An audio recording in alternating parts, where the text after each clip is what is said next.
everybody is appreciating कि I have done a tremendous work. Each and every year I have earned crores and crores every day, and they are saying Lalu Yadav has planted a fruit tree, and every year it is duty of mine to grow fruit tree. जब तक समोसे में आलू रहेगा तब तक बिहार में लालू रहेगा। बिहार की राजनीति का वो मशहूर जुमला जो लालू प्रसाद यादव के लंबे राजनीतिक दबदबे को दर्शाता है। क्या बोले थे? भाइयों बहनों, बिजली आई, बिजली मिली तो बिजली। अरे मोदी जी ठीक से बोलो, नहीं तो नस फट जाएगा यार। ऐसा कोई प्रधानमंत्री देखा क्या आपने? क्या बात है। भारतीय राजनीति में कई बड़े नेता आए और गए, लेकिन लालू प्रसाद यादव जैसा नेता शायद ही दूसरा कोई हुआ। एक ऐसे नेता जिन्होंने संसद को भी हंसी का मंच बना दिया। लोग उसी परिवार के लोग हैं महोदय, चाहे मुलायम सिंह जी हो और कोई हो या नीतीश जी उधर जो चले गए हैं। हमारे मुंह में सीधे 32 दांत है, उनके पेट में नीतीश के दांत है जो वहां चले गए। पेट में दांत, पेट वाला दांत बड़ा खतरनाक होता है। जो पत्रकारों को जवाब देते देते पंचलाइन मार देते थे, जो हेलीकॉप्टर से उतरकर सीधे भैंस के पास पहुंच जाते थे और जो अपने देसी अंदाज से करोड़ों लोगों के पसंदीदा राजनेता बने रहे। देश हमारा, मैं बताना चाहता हूं, मनमोहन सिंह, सोनिया गांधी, लालू यादव, जितना ही वोट आज होने वाला है 290 से बेसी, ये सारे देशभक्त हैं। लेकिन लालू यादव सिर्फ मजेदार भाषण देने वाले नेता नहीं थे, वे बिहार की राजनीति के सबसे बड़े खिलाड़ियों में से एक थे। एक ऐसा नेता जिन्होंने माई समीकरण के दम पर सालों तक बिहार की राजनीति पर राज किया, जिन्होंने अपनी पत्नी राबड़ी देवी को सीधे रसोई से उठाकर मुख्यमंत्री की कुर्सी तक पहुंचा दिया। यह सरकार, बीजेपी का सरकार, यह नीतीश कुमार का खेल तमाशा। नीतीश कुमार दुनिया देख रहा है, तारा के दुनिया देख रहा है। बीजेपी के गोद में चले गए, ठीक है, नाम रखा गया है पलटू राम, पलट गए। और सल्टू राम, सुशील कुमार मोदी सल्टू राम है, सलट लिए हैं। और जिन्होंने सालों तक अपने डायलॉग से विपक्ष को हिलाकर रख दिया। लेकिन अभी जो आपने कार्यक्रम घोषणा किया था इसी हाउस में, जवाहर रोजगार योजना को क्यों मिटा दिया आपने? रीनेम क्यों कर दिया? सारे चीज को कंपाइल क्यों कर दिया? इंदिरा आवास को क्यों आपने रिकंपाइल कर दिया? आप इतिहास को मिटा के और आरएसएस के संस्कृति को देश की जनता पर लालच दिखा के लादना चाहते हैं। इसके लिए हमने कहा। और आज हम उसी लालू प्रसाद यादव के जीवन से जुड़ी कुछ अनसुनी, अनकही मजेदार कहानियां जानेंगे, हंसी से लोटपोट करने वाले उनके भाषण सुनेंगे। ये हमारी बहन ममता, ये मामूली आदमी है, मजबूत आदमी है ममता। उसकी ताकत थी, चाहे जहां से लड़के आए। कहा था ममता जी ने कि हम अगर बनाते हैं तो हम रेल लेंगे। रेल वो बोला कि हम, नीतीश जी जॉर्ज साहब बोले कि हम रेल नहीं, नीतीश बोले कि हम नहीं छोड़ेंगे रेल। तब पंचायती करने चले गए जॉर्ज साहब की भाई सरकार टूट जाएगी, नीतीश मान जाओ। तो नीतीश जी ने जॉर्ज साहब को कहा कि खबरदार, फिर बिहार से लड़ना नहीं है क्या आपको? आज जब लोहा गर्म हो गया तो नीतीश जी ने कहा कि मंत्रिमंडल का विस्तार होना चाहिए। नाम बोला है मिनिस्ट्री का बारे में। मैं just only for 1 minute I want to clarify my position. Sir, मैं सीट डाउन हो जाता हूँ, मैं सीट डाउन हो जाता हूँ। Thank you very much. ये बात सही नहीं है कि रेल मांगा गया था? नहीं मांगा गया था। तो नहीं मांगा गया था तो नहीं मिलेगा अब कभी। सुनिए लालू जी, लालू जी, आपको क्या चाहिए? नहीं बैठेगा, नहीं बैठेगा। सर, बहुत दफा आप लोगों ने सुना है। Order please, order please. और जानेंगे राबड़ी देवी के साथ उनकी शादी की दिलचस्प कहानी। तो बने रहिएगा वीडियो के अंत तक। लालू यादव का जन्म हुआ 1948 में। हमारे यहाँ आने के पहले अंग्रेज भाग गया।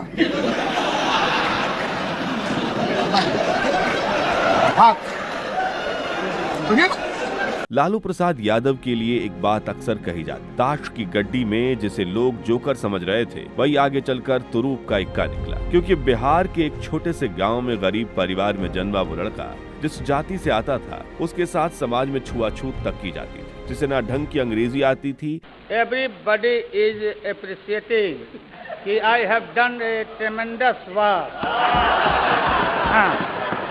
Each and every year I have earned crores and crores every day, and they are saying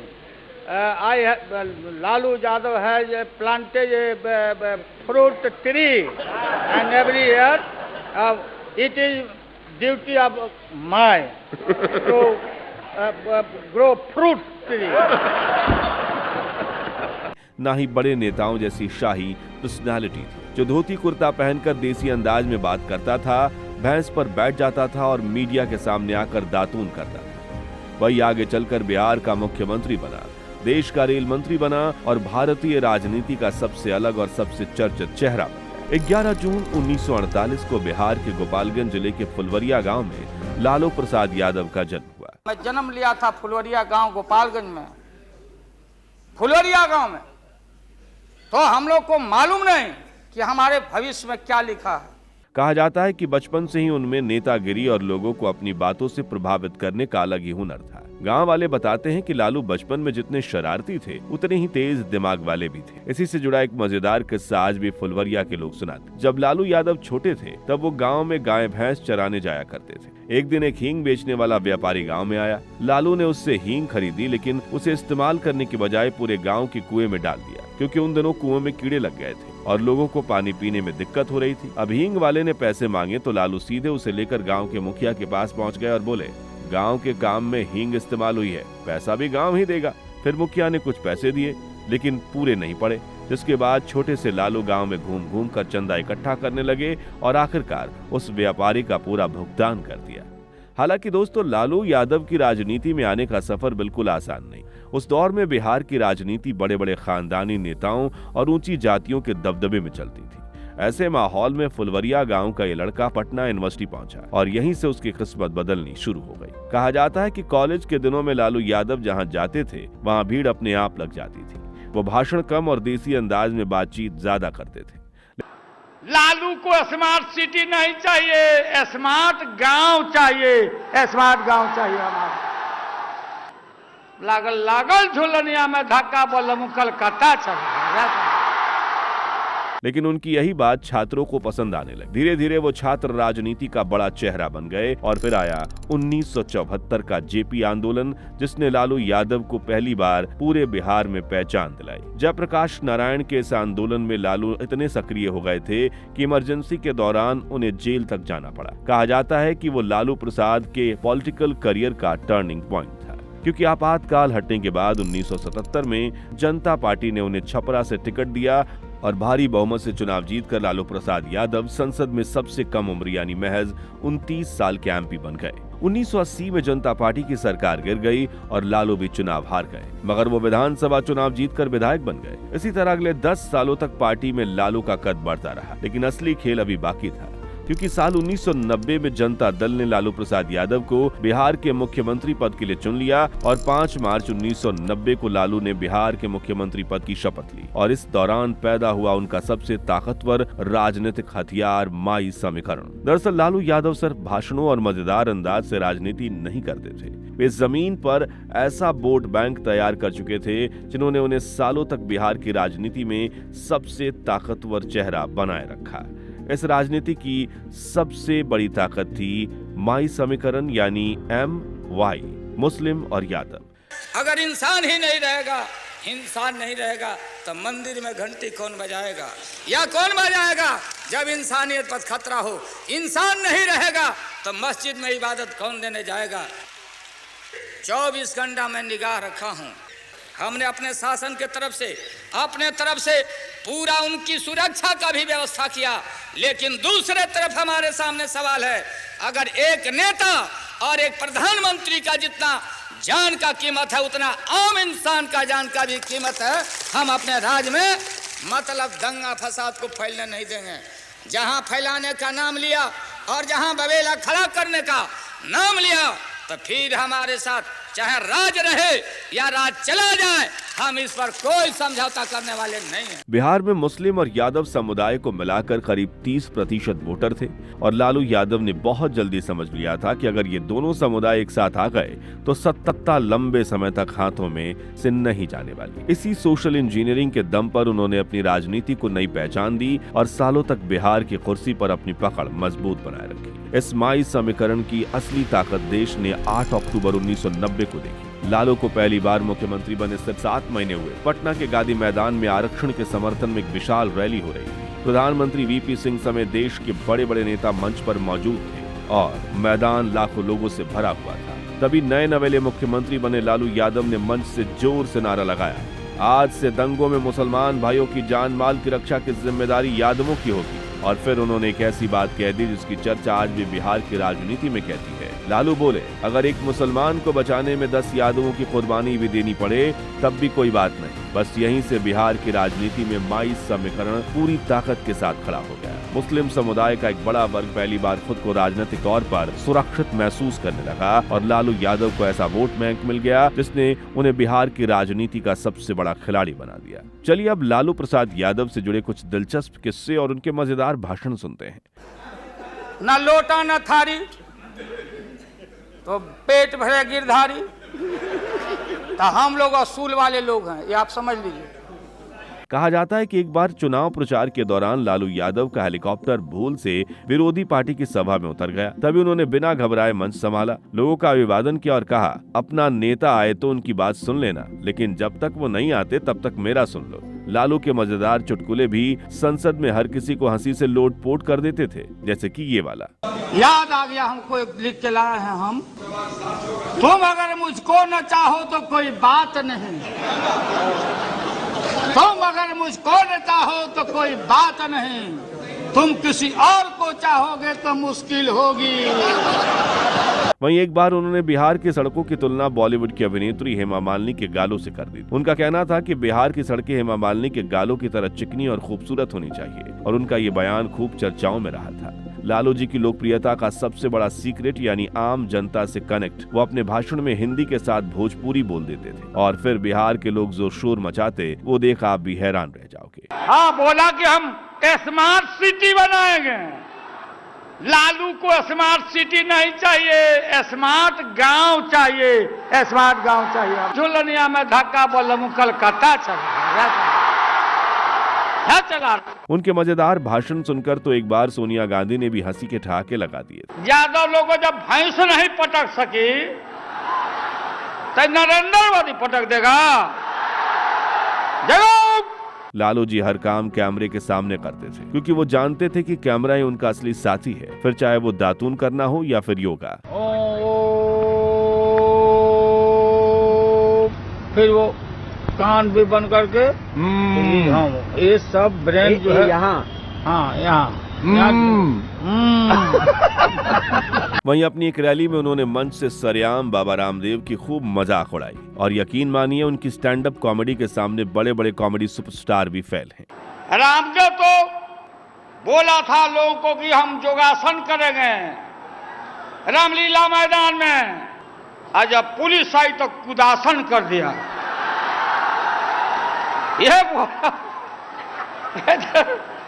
लड़की का कपड़ा पहन के भागा, ब्लाउज फरवा कर। और विपक्ष में रहते उन्होंने प्रधानमंत्री नरेंद्र मोदी की कई बार ऐसी टांग खींची कि जो देखकर सभी हैरान रह जाते थे। 50 करोड़ 70 करोड़ 90 करोड़ कितना दे? अब विद्यार्थी परिषद का लड़का आगे बैठ के मोदी मोदी मोदी, हम लोग नहीं समझते हैं। अब आपको एक मजेदार किस्सा सुनाते हैं। जब लालू ने पंडित नेहरू का नाम लेकर अटल जी पर तंज कस दिया, आप भी सुनिए। कि अटल एक दिन तुम देश का प्रधानमंत्री बनेगा, आपने कहा था, ये लिखा हुआ है रिकॉर्ड में, आपने कहा था। तो आप एक बार नहीं, आप 2 बार हो गए। नेहरू जी तो एक बार बोले, आप हो गए 2 बार। आप तो जान छोड़िए मुल्क का। जब लालू जी ने कहा कि अब तो जान छोड़िए यार, तब उनके कहने का अंदाज इतना मजाकिया था कि अटल बिहारी वाजपेयी भी ठाके मार के हंसने को मजबूर हो गए। महोदय, दूसरे का आने दीजिए। वहीं एक बार उन्होंने अटल जी को एक दोहा सुनाया था। गलत कुसंगति में फंसे हुए थे, अभी उनको चेतना जरूर जगी होगी। जैसे रहीम ने कहा था, जो रहीम उत्तम प्रकृति का करी सकत कुसंग, और चंदन विष व्यापते रहे लिपटे रहत भुजंग। इसका यह मतलब ये हुआ कि जो अच्छे इंसान होते हैं अगर कुसंगति में फंस गए तो उनके ऊपर कोई असर नहीं होता है। जैसे चंदन के को पूरा चंदन को विषधर लपेट के रखता, चंदन पर उसका असर नहीं होता। लेकिन दुर्भाग्य है हम लोग के इस देश का, नैतिकता का पाठ पढ़ाने वाले हम जैसे लोगों को बताने वाले, सत्ता ऐसी चीज होती है, सत्ता की ऐसी भूख होती। पर लालू यादव ने कहा, भाई किसे प्रधानमंत्री बनने का मन नहीं करता है? मन तो मेरा भी बहुत होता है कि प्रधानमंत्री बनूं, लेकिन किसी हड़बड़ी में नहीं हूं। लालू के इतना कहते ही संसद में बैठे सभी सदस्य हंस पड़े। आज लालू जी की उम्र करीब 77 साल हो चुकी है, लेकिन उनका मजाकिया अंदाज अब भी वैसा ही है। जैसे कि हाल ही में लालू ने राहुल गांधी को शादी करने की सलाह दे डाली, वो भी मीडिया के सामने बैठक के दौरान। वो बोले, राहुल गांधी दूल्हा बने, हम बाराती बनेंगे। शादी कर लेना चाहिए था, और अभी भी समय गया बीता नहीं है। शादी करिए और हम लोग बाराती चले। मित्रों, शादी की बात हो रही है तो आपको बता दें कि लालू प्रसाद यादव और राबड़ी देवी की शादी की कहानी भी किसी फिल्मी कहानी से कम नहीं है। क्योंकि जिस समय लालू पटना यूनिवर्सिटी में छात्र राजनीति का बड़ा चेहरा बनते जा रहे थे, उसी वक्त गोपालगंज के सेलार कला गांव में सरकारी ठेकेदार और सैकड़ों गाय भैंसों के मालिक शिव प्रसाद चौधरी अपनी बेटी राबड़ी देवी के लिए लड़का ढूंढ रहे थे। बहुत खोजबीन के बाद किसी ने उनसे कहा, पटना यूनिवर्सिटी में एक लड़का है, गरीब घर से है, लेकिन बोलता ऐसा है कि भीड़ उसके पीछे चल पड़ती है। बस फिर क्या था, राबड़ी देवी के पिता खुद लालू से मिलने पहुंच गए। धोती कुर्ता पहने देसी अंदाज में बात करने वाले लालू उन्हें पहली मुलाकात में ही पसंद आ गए। हालांकि घर में इस रिश्ते को लेकर काफी विरोध हुआ। कुछ लोगों ने कहा, ना नौकरी, ना पैसा, ना जमीन, बेटी कैसे देंगे? लेकिन राबड़ी देवी के पिता ने साफ कह दिया, शादी जमीन जायदाद से नहीं, लड़के से होती है। उस वक्त राबड़ी देवी सिर्फ 14 साल की थी और 5वीं तक पढ़ाई करने के बाद स्कूल छोड़ चुकी थी। वही लालू यादव पटना में छात्र राजनीति के उभरते चेहरे बन चुके थे। रिश्ता तय हो गया, लेकिन उस दौर की परंपरा ऐसी थी कि ना दूल्हे ने दुल्हन को देखा, ना दुल्हन ने दूल्हे को। बस घर वालों ने कहा लड़की अच्छी है तो लालू ने तुरंत हाँ कह दी। फिर 1 जून 1973 को दोनों की शादी हुई। लालू पीले कुर्ते पैजामे और टोपी में बारात लेकर पहुंचे। कहा जाता है कि उनके दोस्त रंजन यादव ने खास तौर पर 5 एम्बेसडर गाड़ियों का इंतजाम किया था ताकि छात्र नेता की बारात का रुतबा बना रहे। शादी में रबड़ी देवी को 5 बीघा जमीन, 20,000 रुपए और 5 गायें भी दी गई। लेकिन सबसे दिलचस्प बात यह थी कि शादी के बाद भी लालू यादव ने अपनी पत्नी का चेहरा ठीक से नहीं देखा था, क्योंकि उस वक्त लंबा घूंघट निकालने की परंपरा थी। यहाँ तक कि लालू ने घूंघट के अंदर हाथ डालकर सिंदूर भरा था। फिर शुरू हुई गौना की प्रथा, जिसके मुताबिक दुल्हन कुछ समय बाद ही ससुराल आती थी। उसी बीच लालू राजनीति में और भी सक्रिय हो गए। उन दिनों में सूफी आए, संत आए, और भटकते इंसान को, मतवाला इंसान को, जो बहन को बहन नहीं समझता, माँ को दूसरे की माँ को माँ नहीं समझता, दूसरे के बाप को बाप नहीं करता, प्रणाम नहीं करता, तो सूफी और मौलाओं ने कहा कि दौलत, दुनिया, माल खजाना दुनिया में रह जाएगा, और मुट्ठी बांध के आया बंदा हाथ पसारे।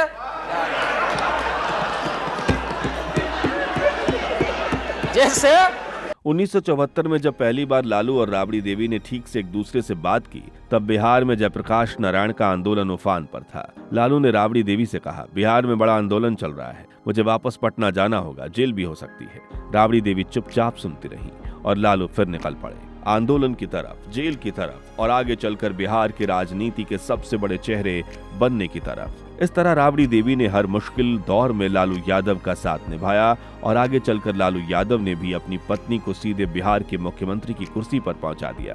दरअसल साल 1997 आते आते लालू प्रसाद बिहार की राजनीति का सबसे बड़ा चेहरा बन चुके थे। गांव से लेकर दिल्ली तक उनके नाम की चर्चा थी। लेकिन इसी बीच बिहार की राजनीति पर चारा घोटाला नाम का ऐसा तूफान आया जिसने सब कुछ बदल कर रख दिया। सरकारी खजाने से करोड़ों रुपए गबन का मामला सामने आया और जांच की आंच सीधे मुख्यमंत्री लालू प्रसाद यादव तक पहुंच गई। विपक्ष लगातार इस्तीफे की मांग कर रहा था, मीडिया हर दिन लालू की खबरें चला रही थी और ऐसा लगने लगा कि अब कुर्सी जाना तय है। लेकिन तभी लालू ने ऐसा दांव खेला जिसने पूरे देश को चौंका दिया। जेल जाने से पहले उन्होंने मुख्यमंत्री की कुर्सी किसी बड़े नेता को नहीं बल्कि अपनी पत्नी राबड़ी देवी को सौंप दी। वो राबड़ी देवी जो कभी सक्रिय राजनीति में नहीं थी, जिन्होंने अपनी जिंदगी का ज्यादातर समय घर संभालने और बच्चों की परवरिश में बिताया था, अचानक बिहार के मुख्यमंत्री बनने जा रही थी। 25 जुलाई 1997 को राबड़ी देवी ने बिहार की पहली महिला मुख्यमंत्री के तौर पर शपथ ली और देखते ही देखते देश भर में एक चर्चा शुरू हो गई, एक गृहिणी सीधे मुख्यमंत्री कैसे बन गई।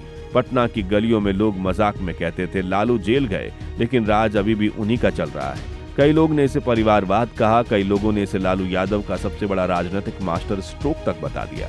लेकिन एक बात सब समझ गए, बिहार की राजनीति में लालू यादव अभी खत्म नहीं हुए। उस दौर में राबड़ी देवी की सादगी भी लोगों के बीच खूब चर्चा में रहती थी। वो कुल 3 बार बिहार की मुख्यमंत्री बनी और दिलचस्प बात यह है कि लालू प्रसाद यादव की तरह राबड़ी देवी के भाषण भी कई बार काफी मजेदार होते थे, जैसे ये सुनिए। यह नीतीश कुमार का खेल तमाशा। नीतीश कुमार दुनिया देख रहा है, तारा के दुनिया देख रहा है। बीजेपी के गोद में चले गए, ठीक है, नाम रखा गया है पलटू राम, पलट गए और सल्टू राम, सुशील कुमार मोदी सल्टू राम है, सलट लिए हैं। जी हाँ, यहाँ उन्होंने नीतीश कुमार को पलटू राम तक कह दिया। हाँ, ये घोटाला वाला जो बीजेपी वाला दिखाया है कि हम बानी तू बड़ा फसल बानी सो, इसीलिए पलटू राम पलट गए, इसीलिए पलटू राम पलट गए। इसीलिए हम लोग कहना चाहते हैं, मट्टी में मिल जाएंगे, कभी भाजपा से हाथ नहीं मिलाएंगे। किसका कहल है, किसका बयान है? तो दोस्तों, आपको लालू प्रसाद यादव की ये दिलचस्प और मजेदार किस्से कहानियां कैसी लगी और क्या चारा घोटाले में लालू सालों तक जेल नहीं गए होते तो आज न बिहार सिर्फ बल्कि देश की राजनीति का चेहरा कुछ और ही होता। इस बारे में अपनी राय हमें कमेंट्स में बताइए। ये वीडियो पसंद आया हो तो इसे लाइक और शेयर करके हर देशवासी तक पहुंचाने का काम कीजिए ताकि अनोखे राजनेता के बारे में हर किसी को पता चले। और ऐसे दिलचस्प वीडियोस के लिए हमारे चैनल को सब्सक्राइब करके पास वाली घंटी बजाना मत भूलिएगा। जय हिंद, वंदे मातरम।